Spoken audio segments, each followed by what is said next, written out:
911 location of your emergency. Something is happening. It was a crime so brutal that every new detail brings fresh shock. Something happened in our house. We don't know what. From the frantic 911 calls, One of the roommates has passed out, and she was drunk last night and she's not waking up. Okay. Oh, and they saw some man in their house last night. to this selfie. Released in court records, prosecutors say the suspect took it just hours after allegedly stabbing 4 students to death.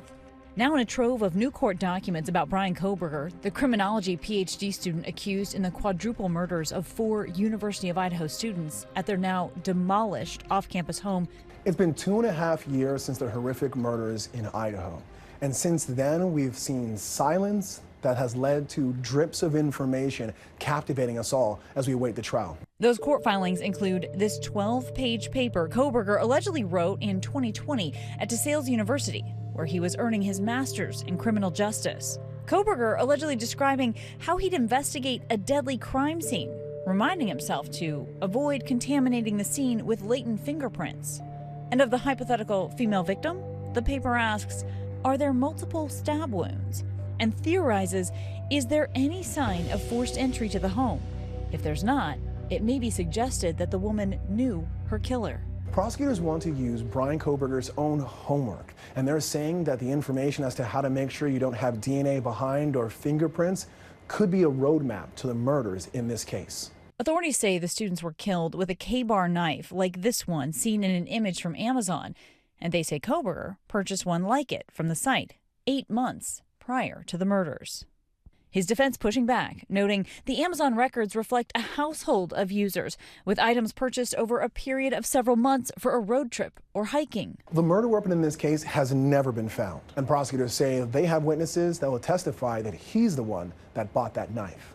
Prosecutors also sharing this never-before-seen image drawn by the surviving roommate in the days after the murders, who told authorities she saw a man in a mask in the house that night. The defense arguing the roommate only drew the mask that way after a detective showed her a picture of one.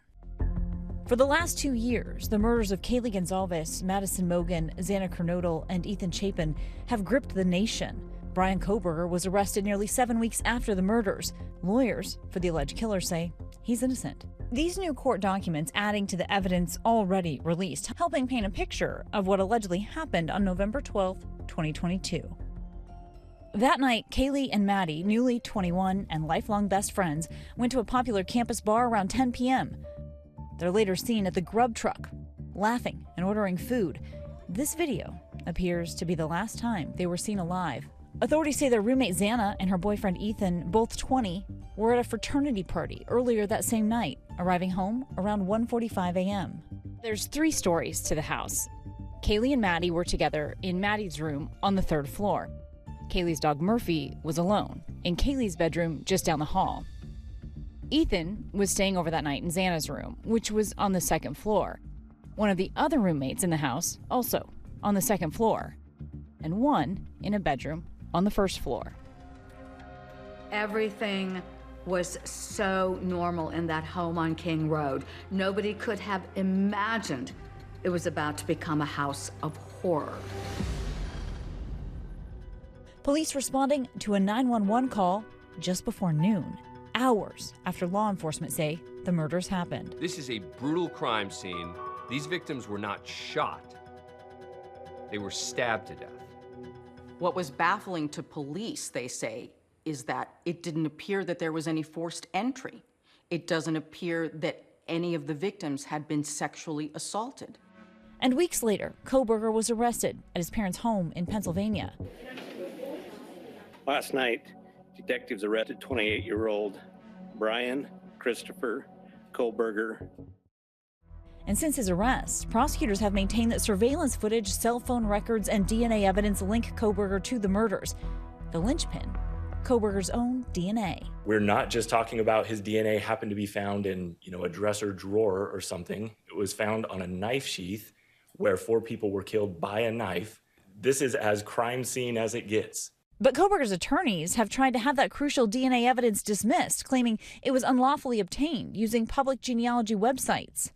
If you can upload one of these profiles for $12 and find out all kinds of information, How is that not a Fourth Amendment issue? And that was done twice without a warrant in this case.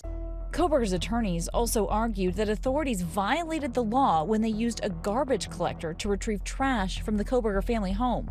It's in a gated neighborhood in Pennsylvania, and according to his lawyers, they did it without a warrant. The FBI allegedly using the garbage to make that DNA match. I think it is different when you have the FBI telling the trash man what to do.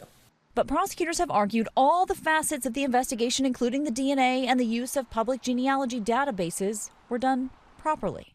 The issue is that no one sharing this information with millions of other people could have a reasonable expectation of privacy. And the judge siding with the state, allowing the DNA evidence to be presented to the jury. For the family and loved ones of the victims, the years-long nightmare continues. All they have left to hold on to are their memories. Kaylee is like the definition of sunshine. To know Kaylee was to love Kaylee. If I had one or two words to describe Maddie Mae, it would be just an angel. She just made me proud. Yeah. Kohberger's jury trial is slated to begin in August. The two surviving roommates are expected to testify, and if convicted, he could face the death penalty. Our thanks to Kana. We'll, of course, continue to follow this case as it unfolds.